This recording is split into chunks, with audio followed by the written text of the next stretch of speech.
Yes. Having seen the movie 50 Shades of Grey, I was wondering if there are any like specific inaccuracies in the portrayal of BDSM that you noticed. Yeah. Well, there's been a lot of hoopla and being in that end of the community, so to speak, people who are really had a lot of objections in the kind of words, oh, it's promoting abuse, it's non-consensual, they didn't negotiate, that wasn't safe, it's horrible view of BDSM.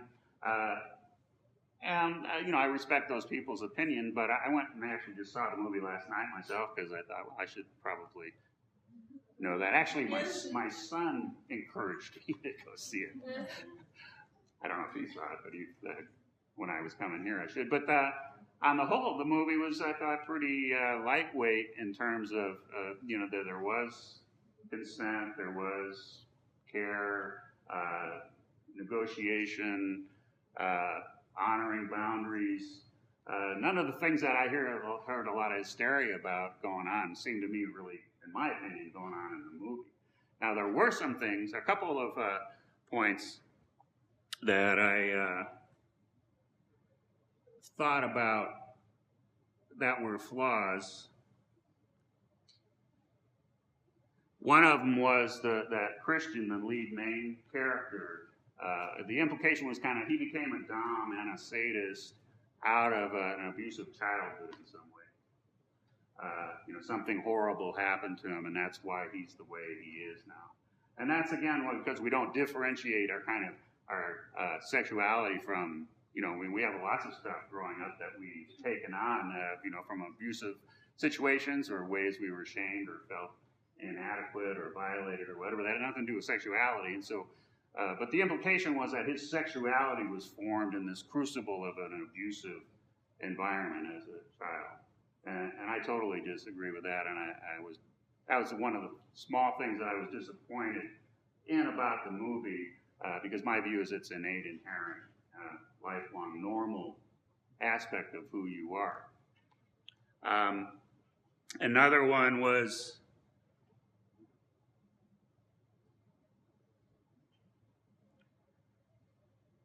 Her reaction at the end of the movie when she consented to, okay, give me the best you got, basically. I want to know what it's like so I can tell if I can handle it. That was a pretty clear negotiation. Okay, good. So he took her up on that and went at it. And then it was suddenly she didn't stay in her own integrity and say, well, I agreed to that and shit, I don't ever want to do that again. So thank you for letting me experience that and goodbye.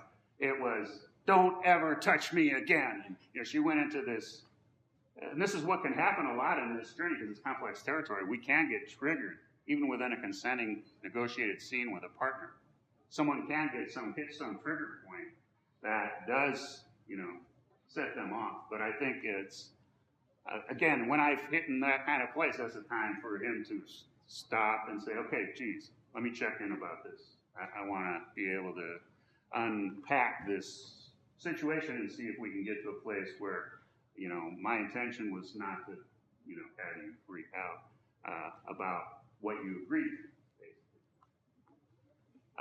Did that cover that? Yes. So I just wanted to ask, because from the way you described the ending scene of Fetish, you described it as she made an agreement prior to having a sexual scene with Christian, and then afterwards she decided she didn't like it and got upset about it.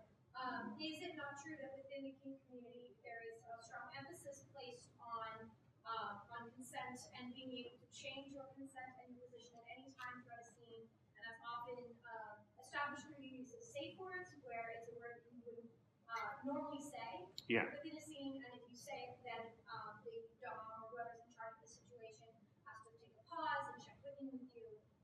And so in that way, as the way you describe that scene would not be reflective of true BDSM. She had a safe word. Okay. She had 2 safe words. She didn't use either of them. I mean, I'm accountable, but I hold my sub accountable too. I mean, and I also hold compassion. So like if I've had scenes where, so like I said, somebody got triggered, it's like, whoa, they're not here with me. The person I started with isn't here now. Somebody else is here. So I just kind of, all right, let's take a breath, and I want to check in about what's up for you right now. What do you need right now? You know, what happened? You know, how can I support you right now? I mean, I can take that tack, but that doesn't mean I'm gonna hold myself responsible, like, oh, I violated her in some way, if in fact by agreement that didn't happen. Did that answer your question? Yes. Trilogy of books, because in the trilogy, I think both the Christian Grey character and the author would have the sense that his expression of sexuality is arising out of fear and shame and guilt. And in fact, by the third book, it's clear that he is discovering dimensions of himself that he had never seen before in his sexuality, in relationship to that stage. And so I think that actually the total picture, you know, the first one ends with the total picture that actually is quite reflective of what you're suggesting. Yeah.